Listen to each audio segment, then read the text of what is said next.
காவல் செய்யும் அண்ணன் எடப்பாடி அவர்களுக்கு, சிறுபான்மை மக்களுடைய பாதுகாவலர் அண்ணன் எடப்பாடி அவர்களுக்கு, தோரான கொடி கழக தொண்டருடைய இதய துடிப்பு அண்ணன் எடப்பாடி அவர்களுக்கு, சிறுபான்மை மக்களுடைய பாதுகாவலர் அண்ணன் எடப்பாடி அவர்களுக்கு, நம் குமரி மாவட்டத்திற்கு பல்வேறு திட்டங்களை தந்த அண்ணன் எடப்பாடி அவர்களுக்கு, புரட்சி தலைவி அம்மாவுடைய அரசியல் வாரிசு அண்ணன் எடப்பாடி அவர்களுக்கு,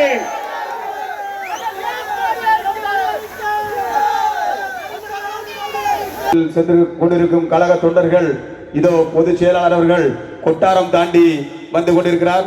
ஆகையால் அவரவர் இருக்கையில் அமர்ந்து கழக பொதுச் செயலாளரை வருகை தரும்போது கரகோஷம் எழுப்பி வரவேற்க வேண்டும். 40% உயர்ந்துட்டது. இன்னைக்கு மக்களுக்கு வேலைவாய்ப்பு குறைவு. 3 ஆண்டுல என்ன நன்மை கிடைச்சிருக்குது? இந்த கன்னியாகுமரி மாவட்டத்துக்கு என்று ஏதாவது திட்டத்தை கொடுத்திருக்காங்களா? அதனால இந்த மாவட்ட மக்கள் ஏதாவது நன்மை பெற்றிருக்காங்களா, பலன் பெற்றிருக்காங்களா? சிந்திச்சு பாருங்க. ஒண்ணுமே கிடையாது. அந்த குடும்பம் வளமாகுது. ஸ்டாலின் குடும்பம் படித்தவர்கள் அதிகமாக உள்ள மாவட்டம் கன்னியாகுமரி மாவட்டம். இன்றைக்கு நம்முடைய தமிழ்நாட்டில் பல மாவட்டங்கள் இருந்தாலும் படித்தவர்கள் என்று சொல்லுகின்ற பொழுது அதிகமாக நிறைந்த மாவட்டம் கன்னியாகுமரி மாவட்டம். அந்த மாவட்ட பெருமை கொடுக்கணும். அப்படிப்பட்ட மாவட்டத்தில் இருக்கின்ற மாணவ செல்வங்கள்லாம் இன்றைக்கு எம்பிபிஎஸ் போவோம், பல் மருத்துவ போகணும்னா நீட்ல ஒரு குறிப்பிட்ட மதிப்பெண் பெற வேண்டும். ஆனா நீட் தேர்வு அதுக்கு ஒரு இடையூறா இருக்குது. அந்த நீட் தேர்வை ரத்து செய்ய வேண்டும் என்று அதிமுக தொடர்ந்து வலியுறுத்திட்டு இருக்கு. இந்த நீட் தேர்வை கொண்டு வந்தது திமுக. நீட் தேர்வை கொண்டு வந்தது மத்தியிலே காங்கிரஸ் ஆட்சி 2010. அப்போ திமுக அமைச்சர்கள் அங்க வைக்குது. 2010 டிசம்பர் 21 நீட் தேர்வுக்கு அன்றைய தினம் நோட்டிபிகேஷன் போடுறாங்க. வெளியிட்டது மெடிக்கல் கவுன்சில் ஆஃப் இந்தியா வெளியிட்டது. அப்ப காங்கிரஸ் ஆட்சி, திமுக மத்திய இணையமைச்சர் திரு காந்தி செல்வன் அவர்கள் சுகாதார இணையமைச்சராக இருக்கிறார். அப்பதான் நீட் தேர்வை கொண்டு வந்தாங்க. நீட் தேர்வை கொண்டு வந்தது காங்கிரசும் திமுகவும். நீட் தேர்வை கொண்டு வந்தது காங்கிரசும் திமுகவும். அதை தடுத்து நிறுத்துவதற்கு போராடியது அதிமுக அரசாங்கம், அதிமுக கட்சியும். இப்ப என்ன, அப்படியே பிளேட்டை மாத்துறாங்க. கொண்டு வந்தது அவர்கள், இப்ப ரத்து செய்ய வேண்டும் போராட்டம் பண்ணதுதான் திமுக தான். எவ்வளவு வேடிக்கை பாருங்க, எப்படி மக்களை ஏமாத்துறாங்க. இங்க படிச்ச மக்கள், இந்த கன்னியாகுமரி மாவட்ட மக்களை ஏமாற்றவே முடியாது. விவரம் தெரிந்தவர்கள், அறிவாளிகள், உங்களை ஏமாற்றவே முடியாது. சிந்திச்சு பாருங்க. கொண்டு வந்தது அவர்கள், அதை தடுத்து நிறுத்த வேண்டும் என்பது போராடியது அதிமுக அரசாங்கம், அதிமுக கட்சி.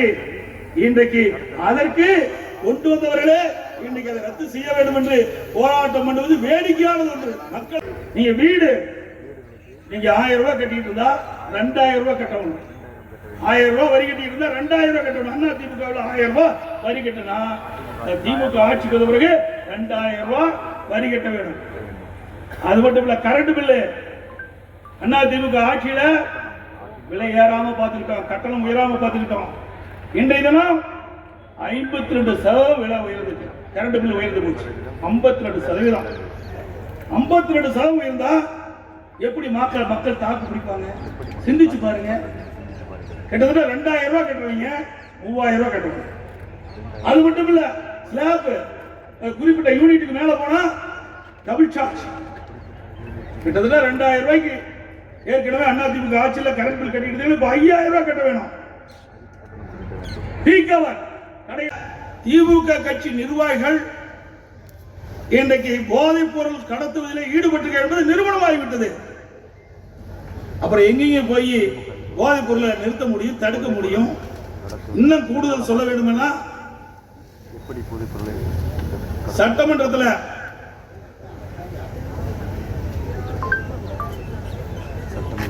திரு ஸ்டாலின் அவர்கள் முதலமைச்சராக இருக்கார்.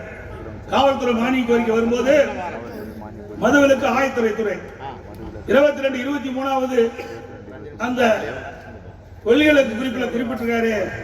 சட்டமன்றத்தில் தாக்கல் செய்யப்பட்ட அந்த செய்தியை நான் சொல்றேன். 22ஆம் பக்கம் அந்த புத்தகத்தில் 22ஆம் பக்கத்தில் குறிப்பிட்டிருக்காரு. ஸ்டாலினே அச்சடிச்சு கொடுத்தது, அவரோட அனுமதியோட சட்டமன்றத்தில் வச்சது.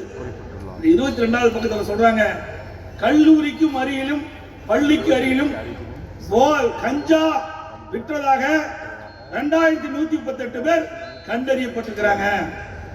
2138 பேர் கண்டுபிடிக்கப்பட்டதா சொல்றார். கைது செய்வனங்க 148 பேர் தான். கைது பண்ணவங்க 148 பேர் தான். சட்டம் என்ன சொல்லுது? கஞ்சா வச்சிருந்தா குற்றம், விற்றா குற்றம், கொண்டு போனா குற்றம் சொல்லுது. இதே முதலமைச்சர் தெரிவித்தபடி 2138 பேர் கண்டுபிடிக்கப்பட்டது சொன்னால் ஏன் மற்றவெல்லாம் கைது செய்யல? 148 அரசாங்கம் விரைவிலே இன்றைக்கு இந்த தேர்தல் மூலமாக, நம்முடைய வாக்குகள் மூலமாக, நீங்க அளிக்கின்ற வாக்குகள் மூலமாக இப்படிப்பட்ட ஆட்சி அகற்றப்பட வேண்டும் என்ற ஒரு நிலையை நீங்கள் உருவாக்கி தாருங்கள். அதோட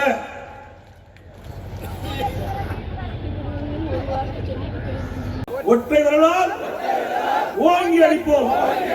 வாக்களிப்பி இறக்கலைக்கு, வாக்களிப்பி இறக்கலைக்கு, வாக்களிப்பி இறக்கலைக்கு. நன்றி, வணக்கம். நன்றி உரை பகுதி கழக செயலாளர் வழக்கறிஞர் முருகேஸ்வரன் அவர்கள். அறிமுக கூட்டத்திற்கு வருகை தந்த கழக நிரந்தர பொதுச் செயலாளர், புரட்சி தமிழர் வருங்கால